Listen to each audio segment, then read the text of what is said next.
Une question de la Bible Atari. C'est une question économique. Quelles répercussions auront la création monétaire du Covid sur les targets 2? Alors j'en ai un petit peu parlé tout à l'heure, j'y reviens, je redis ce que j'ai dit. Alors pour ceux qui ne sont pas familiers de ce que c'est, parce que là on atteint des secteurs quand même assez techniques, on mesure à l'intérieur de la zone euro, par un système qui s'appelle Target, les flux de capitaux entre les pays de la zone euro. Et on mesure donc les soldes cumulés de ces flux. Et j'ai dit tout à l'heure, c'était très très important, j'y reviens d'ailleurs, on a dépassé le solde cumulé de créances accumulées par l'Allemagne au sein de la zone euro est supérieur à 1082 milliards de dollars. Ça veut dire quoi? Ça veut dire qu'au sein de la Bundesbank, de la Banque centrale allemande, il y a pour 1082 milliards de dollars de créances sur d'autres pays de la zone euro, et en particulier sur les pays du Sud, notamment l'Italie, l'Espagne. Et puis également un petit peu le Portugal, la Grèce, etc. Mais les grandes masses sont là. Et comme j'ai eu l'occasion de le dire très souvent, comme le disait également notre regretté Vincent Brousseau, qui suivait ça et qui aurait été très impressionné de voir que le plafond des 1000 milliards venait d'être atteint, puisqu'il attendait ça, eh bien, ça peut continuer encore, mais jusqu'à quand? La création, comment dirais-je, je vous renvoie en fait au débat que j'ai eu avec Philippe Béchade. Depuis l'affaire de la Covid, les dettes qui ont été créées par les pays du Sud, notamment l'Italie, mais la France aussi, ont explosé. On a, vous le savez, on a un plafond, l'endettement de la France a explosé. On a, je crois, alors les chiffres varient, mais c'est plus de 400 milliards d'euros de dettes publiques supplémentaires que la France s'est mise sur le dos pour essayer d'avoir un amortisseur social pour justifier l'enfermement de la population. C'est ce qui me fait dire personnellement que c'est de la folie furieuse que d'avoir enfermé tout le monde avec un tel manque de nuances, puisque ça nous coûte des sommes absolument astronomiques, et on se retrouve avec une dette publique qui maintenant n'est plus loin des 120% du produit intérieur brut, alors même que je rappelle que les critères de Maastricht fixés donc pour le traité de Maastricht de 1992 avaient posé comme principe qu'on ne devait pas dépasser 60% du produit intérieur brut. Alors ces dettes ne cessent de s'accumuler et normalement, si nous vivions dans un monde libéral normal, libéral au sens économique du terme, normalement, avec chacun sa monnaie, la dette française ou la dette italienne, qui est bien pire encore, ou la dette grecque, qui est encore pire, devrait coûter de plus en plus cher. C'est-à-dire qu'on devrait avoir des taux d'intérêt très importants demandés par les marchés financiers.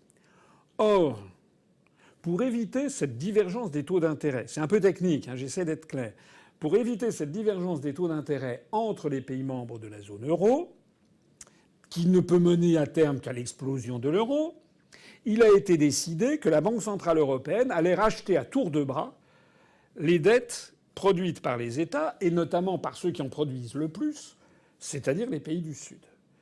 De telle sorte que désormais les taux d'intérêt sont administrés. On n'est plus du tout dans une économie libérale.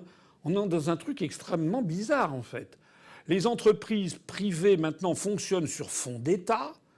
L'argent qui est donné aux actionnaires, je le disais tout à l'heure, provient en partie des subventions de l'État.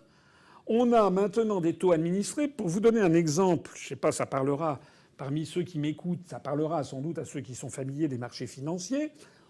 Au moment de la crise grecque, il y a quelques années, en 2013, la Grèce pouvait s'endetter sur les marchés financiers. Les taux étaient montés jusqu'à 30-35%. Mais à l'époque, la Banque centrale européenne n'achetait pas la dette grecque. Maintenant, la Banque centrale européenne achète la dette grecque et la Grèce, donc, s'endette à 1% ou 1,5 ou 2%, c'est-à-dire presque rien. Mais ce qu'il faut savoir, c'est qu'en 2013, la dette publique grecque représentait 160% du PIB et aujourd'hui, malgré toutes les privatisations de Tsipras dont je parlais tout à l'heure, la dette publique grecque s'est encore aggravée. Elle est à 200 ou 210% du PIB. On est donc dans une situation qui est ingérable, puisque la Banque centrale européenne achète. Je crois elle détient 7 500 milliards d'euros de dette des pays du Sud.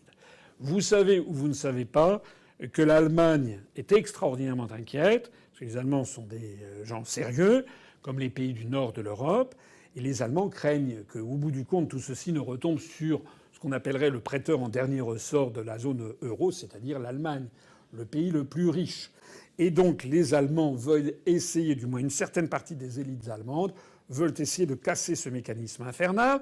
Ils ont saisi à répétition le tribunal constitutionnel de Karlsruhe. Celui-ci a accepté du bout des lèvres le programme qui était le PSPP, c'était il y a un an, en mettant des garde-fous, c'est-à-dire que la BCE ne pouvait pas racheter plus de 33% de l'encours de dette d'un pays, et pas, c'était le premier critère. Deuxièmement, pas plus que la part de ce pays dans le capital de la BCE. Voilà. Je termine en disant qu'il y a une nouvelle instance qui est maintenant devant le tribunal de Karlsruhe. Il y en a une autre sur le programme de relance, mais qui a été évacuée il y a quelques jours par le tribunal de Karlsruhe, qui a conclu, comme d'ailleurs je l'avais dit, comme je vous l'avais dit il y a plusieurs mois, au moment où on en avait beaucoup parlé, qu'il n'y a aucune mutualisation des dettes avec cette affaire de programme de relance, contrairement à ce qu'on a pu vous dire. En revanche, maintenant, il y a une nouvelle instance qui est pendante à Karlsruhe, où un certain nombre de députés ont demandé à Karlsruhe de condamner le PEPP qui vient d'être lancé et qui atteint maintenant 1 750 milliards d'euros.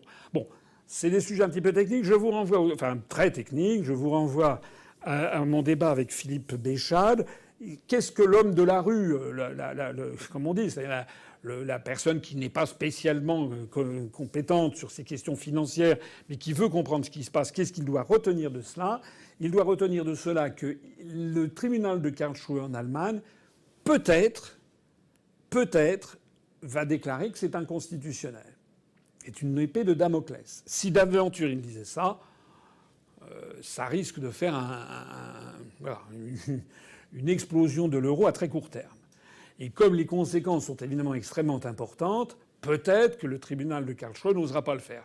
Sauf que ce sont des Allemands et que les Allemands, c'est pas comme le Conseil constitutionnel français qui est constitué d'amis des responsables politiques et qui juge en opportunité politique. Là, nous avons affaire à un Conseil constitutionnel composé de magistrats et qui regarde à la loupe ce qui se passe. Et en particulier dans les traités européens, le fameux traité de Maastricht, il est bien écrit noir sur blanc que la Banque centrale européenne, il lui est interdit de prêter aux États. Or, actuellement, c'est un artifice. On rachète des dettes des États, mais on les rachète non pas à l'émission, mais on les rachète sur le marché secondaire. On est vraiment à la limite de se moquer du monde. Mais tout le débat qu'il y a en ce moment en France sur l'annulation de la dette a été utilisé par les Allemands en disant « Vous voyez, les Français notamment demandent l'annulation de la dette. Ça prouve bien qu'en fait, il s'agit d'une dette d'État. » Si le tribunal de Karlsruhe, avec les pressions qui s'exercent sur lui, parce que c'est une décision énorme, c'est un cataclysme monétaire qui pourrait arriver, si donc le tribunal de Karlsruhe avale sa toge, les juges avalent leur toge de magistrat et acceptent le PEPP, ça voudra dire qu'on va continuer, mais continuer. Il y a un proverbe boursier que je disais à Philippe Béchade, les arbres ne montent pas jusqu'au ciel. Une chose est certaine, c'est que tout ça va très probablement très mal se terminer.